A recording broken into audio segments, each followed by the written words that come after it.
My name is Rich. You might remember me from a cozy little place called 5 Hanover Square. The interview on Thursday. Right. So I'm here live at Best Buy.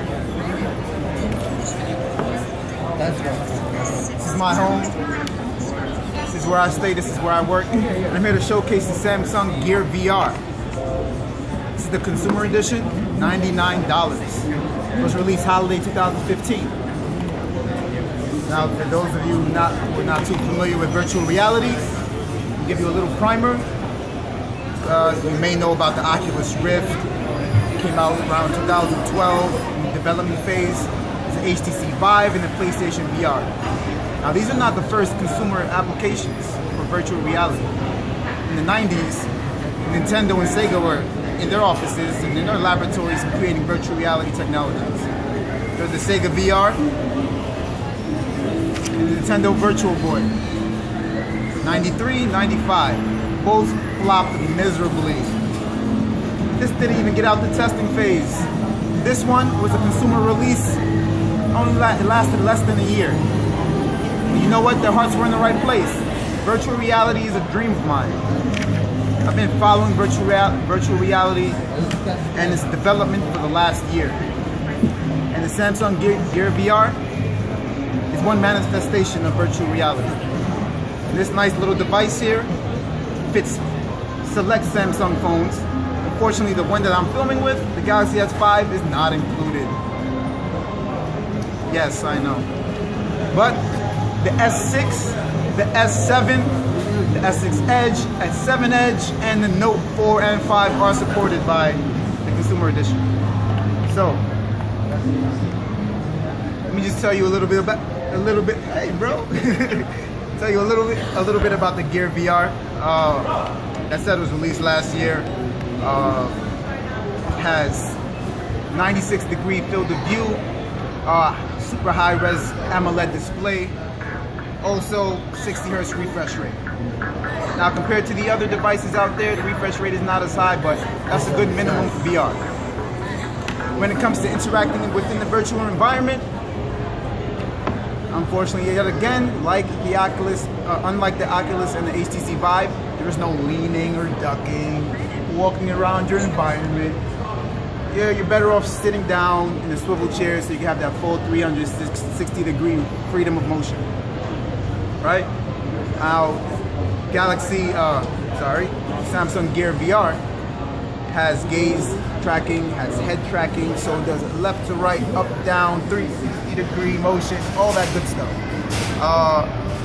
And it's mainly used right now, I'm seeing, for games, 360-degree video, and 360-degree photos too. Me, I have very little experience with the Gear VR myself. Like I said, I have the S5 and it's not supported. I have been able to use the demo in the store. So, you know, I was fairly pleased with the small amount of time I had with it. I didn't feel any motion sickness or anything, but then again, I was watching a bunch of whales swim right in front of me, so I doubt that would cause any motion sickness. It actually touched me inside because I love animals. But anyways, Gear VR is a solid piece of technology. It's, a lot of people, it's selling out on Amazon. A lot of people have been buying this device. It's completely wireless, unlike the Oculus and the HTC Vive, which kind of has the matrix effect with wires coming out the back of your head, which in my opinion is pretty cool, but wireless is cool too. And the head-mounted displays makes everyone and their mothers look like Cyclops. Especially with the Samsung Gear VR, they have a trackpad on the side, as you can see. The touchpad, and a button in the middle, and a back button, right? It's kind of like Cyclops. And the beam comes out, right? Cyclops. They also have a healthy ecosystem right now. There's tons of games available on the Oculus app. Tons of videos. You can bring your own videos. You have virtual theater where you're watching a movie on a big screen in a theater. There's Netflix support. There's tons of games. It's Temple Run. I mean, one of my favorite games on the phone, and it runs on the Gear VR. It's also Minecraft releasing next spring. That's probably going to attract a lot of kids, like these people.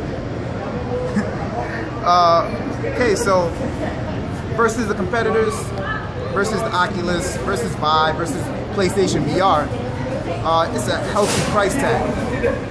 That means consumer accessibility. That means that people can get their hands on it.